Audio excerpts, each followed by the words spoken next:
क्या नाम है वो आपका? राणा संग्राम सिंह उर्फ अनुपम भारती। कहाँ से आ रहे हैं?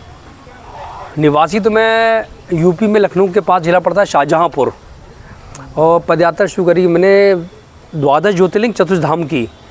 द्वारका गुजरात से है, द्वारका के पास नागेश्वर ज्योतिर्लिंग से प्रारंभ करी थी मैंने, और वहाँ से द्वारका धाम आए थे। द्वारका धाम से सोमनाथ, यानी कि गुजरात में 1 धाम 2 ज्योतिर्लिंग। फिर मध्य प्रदेश में पहुँचे, उज्जैन में महाकालेश्वर ओंकारेश्वर के दर्शन हुए। महाराष्ट्र में घृष्णेश्वर त्र्यंबकेश्वर ज्योतिर्लिंग के दर्शन करें। फिर कर्नाटक में किष्किंधा गए और तुंगभद्रा नदी पार करी। किष्किंधा के अपोजिट में हम्पी राज्य देखा, जो पूरा सबसे बड़ा विश्व धरोहर है। पूरा मूर्तिकार मंदिरनुमा शहर बसा हुआ है, टूटा हुआ, लेकिन सब नष्ट है बिल्कुल। इसके बाद कर्नाटक से बेंगलोर के रास्ते पहुँचे तमिलनाडु में मदुरई से रामेश्वरम ज्योतिर्लिंग के दर्शन करें।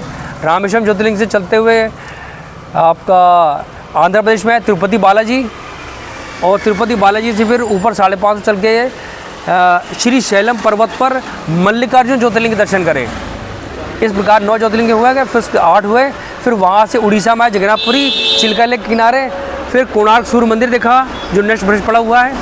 फिर आए अपने झारखंड में, बैजनाथ धाम दर्शन हो गए। अब जा रहा हूँ मैं यहाँ से आसाम, गुवाहाटी में। आसाम का नाम है कामरूप देश।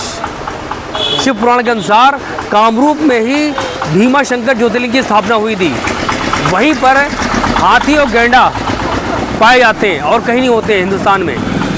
फिर कामरूप में भीमा शंकर और उनके दर्शन करने के बाद नेपाल काठमांडू से पशुपतिनाथ करते हुए, फिर यूपी में काशी विश्वनाथ, अयोध्या के दर्शन करते हुए आखिर में केदारनाथ बद्रीनाथ तक पहुंच जाएंगे हम। ये जो आप क्या तारीख से कर रहे हैं सर? ये ईस्वी क्या? हमने यात्रा प्रारंभ करी थी 6 सितंबर 2023 में, जन्माष्टमी के दिन। क्या 1000 किलोमीटर का यात्रा है सर?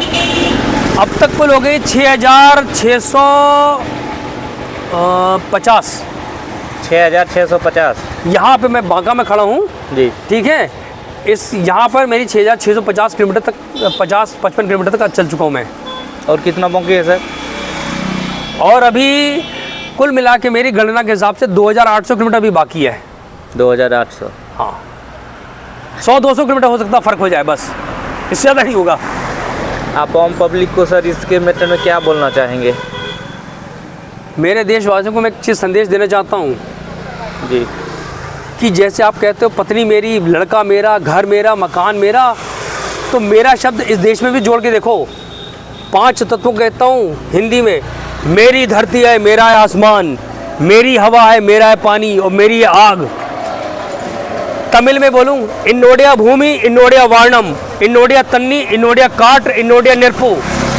और कन्नड़ में बोलूँ, ने भूमि ने आकाशम, ने वायु ने नार ने अग्नि। मेरा धरती है, मेरा कहना सीख लो।